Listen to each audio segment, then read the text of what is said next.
CloudWatch concepts and configuration. You got to give it to Amazon. They've got naming down. Whenever you're like, so what's CloudWatch do? Right. So we're going to go through in this nugget what CloudWatch is all about, what you can monitor with CloudWatch and what you can do with it, and then I want to walk you through how to set it up. As you no doubt have gathered, CloudWatch is a monitoring system for your AWS services. Now, I've seen a lot of monitoring systems in my time, some that just blow you away and blow up your wallet at the same time, right? And some that are like, subpar. I would put CloudWatch kind of right in the middle-ish of all of those, where I would expect you to look at it and be like, oh, that's cool. So you're not going to be blown away, but you're not going to be like underimpressed. You're going to be like, okay, I can see the functional use of that. Because of that, you'll see all kinds of different vendors that have jumped in and say, oh man, we can tap into the API of CloudWatch and kind of get into the nitty-gritty and make it look beautiful, or add all our value-added services. Some vendors will say, hey, we'll even monitor and alert for you so you don't have to worry about that. There's all kinds of stuff out there. I'm going to be focusing, of course, in what AWS has built in.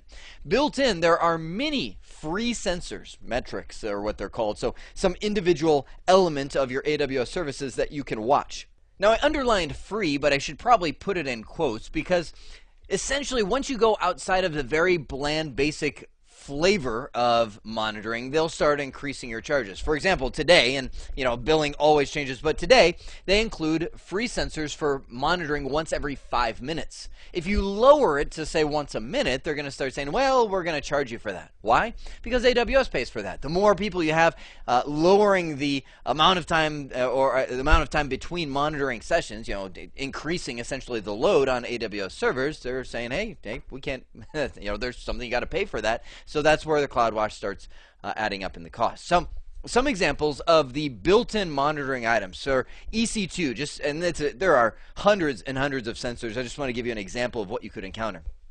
Things like CPU utilization, memory utilization, disk IOPS, network utilization under those individual EC2 instances. You can focus in on the drives themselves, EBS for the volume idle time, read bytes, write bytes. I just remembered, that's why I put this little picture there. I said, when I was creating this slide, I wrote write bytes, and I was like, it's like excite byte. It just hit me. Did anyone play this game back when you had a Nintendo? I can't tell you how many hours I spent on this game. You kind of build your own custom courses. You got your Nintendo. I'm talking old school, original Nintendo, right? And you got to keep your guy in balance, and you can crash. Anyway, totally not something to do with this, but fun.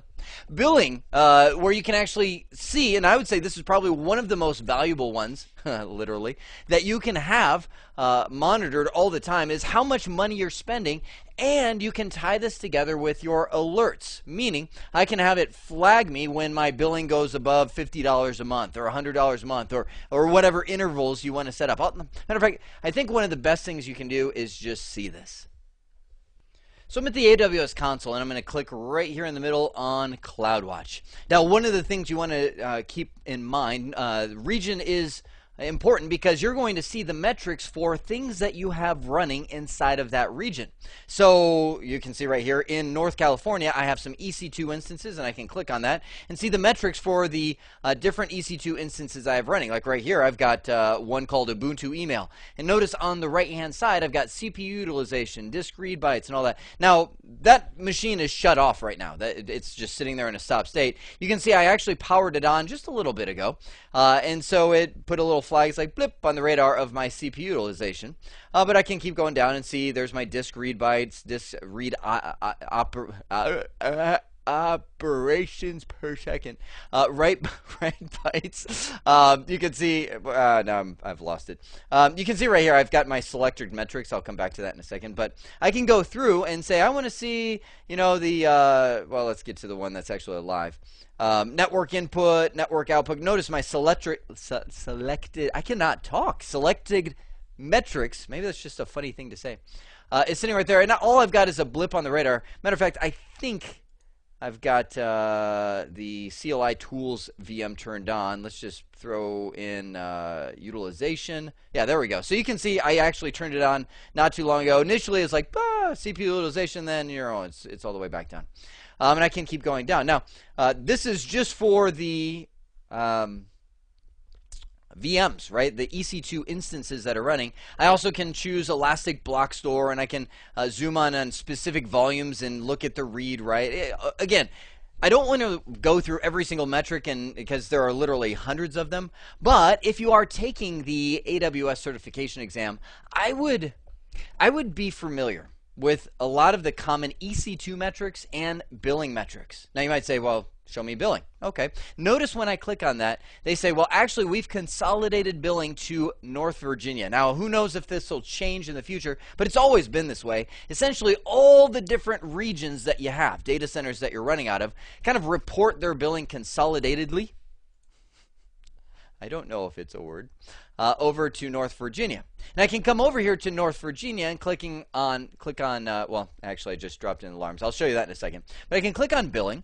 And in the billing, I can say, well, I want to see, and notice this is cool. I can be like, hey, I want to see what's going on with EC2. And I can look right here and I can change my time frame. I can say, well, show me from, 12 days ago.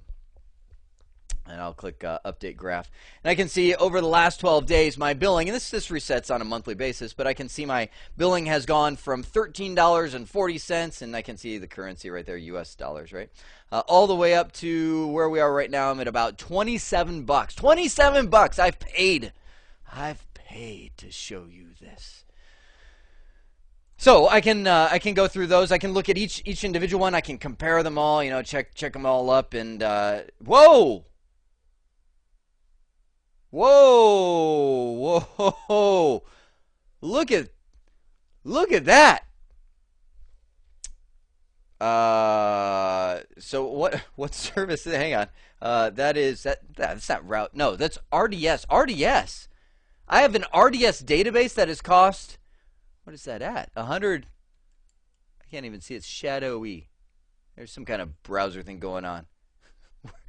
Show me RDS. What's going on? This is a real time in action of what your manager would be saying right now. 160 bucks this month. What's going on there? Hang on. Join with me right now. What's going on in RDS? Actually, I don't know if I should be recording this right now, because truth be told, we've got some consolidated billing, and that's probably going over to CBT Nuggets. AWS Workshop, what is that? Sugars. Oh man. Well, yeah, we're gonna terminate that guy. No, I don't know what that is, but it's gone. And so we're gonna see in real time how that impacts our billing for AWS. But I mean, well, hey, what a perfect example. I did CBT Nuggets review team. That was actually Jeremy preparing a perfect example for the kind of value you can find in billing, because we did not have an alarm set up. Let me use that to transition into alarm. So you can actually see just how easy and quickly you are able to see how much money you're spending on a monthly basis. Okay, so what if we wanted to not have that go on? Well, I can actually go and create an alarm. Now, and I'm showing you one way to do it. You can actually come right underneath these metrics, and I could say, show me, let's look at EC2. That feels a little tamer. And I can say, okay, well, show me this billing for EC2, 27 bucks. Well, I do not want that thing to hit 50 bucks a month. So I can click over here on create alarm, and you can go and create an alarm over here as well. Just a little easier sometimes doing it from here. I can say, okay, well, this is my EC2 alarming. Description, put in whatever you want. What estimated charge? You can see less than, greater than. Tell me whenever my estimated charge. So again, pick your poison of what you want to see is greater than or equal to 50 bucks a month. And you can put that in there. Now this is relatively new. You can say, okay, well, when we hit that alarm, then I want to send a notification to, you can hit a new list and, just put Jeremy at, put in your email address, .com, and say that. So you can just send a notification. This also integrates into the SNS service, which you can do all kinds of different things. Send a text message, whatever you want to do. What I want to show you is you can also, this is, again, kind of new. You can go in and do some auto scaling. When I see my billing, now with billing it's not as relatable. So actually let me just say that for when we get back to EC2. But I can create an alarm that does something. You can see I've got this guy, when estimated charges for this is this, then I didn't put an action in there. So it's saying, essentially we have an alarm that's not going to do anything when it goes off. But that is how you can set up the different monitoring and alarming for this. So hang on, let me just head back to North California. I think that's where I've got I can't believe I had an RDS database, 160 some bucks. Anyway. So I can come in here. Let's just matter of fact. Let's go in and hit EC2 and do CPU utilization. We've got a little better scenarios that we can do here. So I can say, high CPU. When my CPU utilization is greater than, let's do 75%. For, let's just say, 5 periods, where the period is over here. You can see 5 minutes, 1 minute. 5 minutes, by the way, is included. That's the free one. 1 minute is currently billed. You can say when I hit that for 5 consecutive periods, then I can either send an alarm, or this is where it gets kind of fun. I can say I want to terminate this instance. And again, this is specific to the instance that I'm setting up. Well, I want to stop this instance, or because obviously something's gone wrong. Now, you might be like, well, that's not good. If you're high CPU, you don't terminate an instance. Well, actually, sometimes you do. One of the visions of AWS is like, hey, you know what? You don't have to troubleshoot a lot of things. And one of the things that happens all the time is you get alarms going off at 2 in the morning because your processor is pegged at 100% because some service went crazy on your Ubuntu instance and caused the thing to lock up. And you're like, oh, I got to get up. And that's old school IT mindset. So you can say, you know what? If we are greater than 95% for 25 minutes, something's wrong with that host.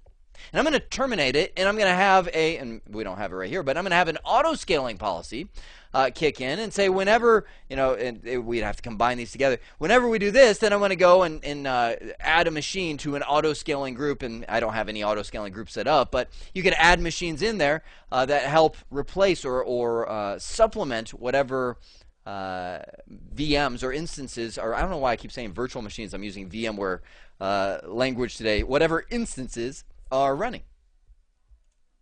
Well, you now know the foundations of CloudWatch, how you can monitor, how you can set up alarms. Again, I mentioned this earlier, but I just want to emphasize it to you again. If you are going for certification, just be familiar with a lot of the built-in metrics for EC2, for billing and EBS, those kind of things.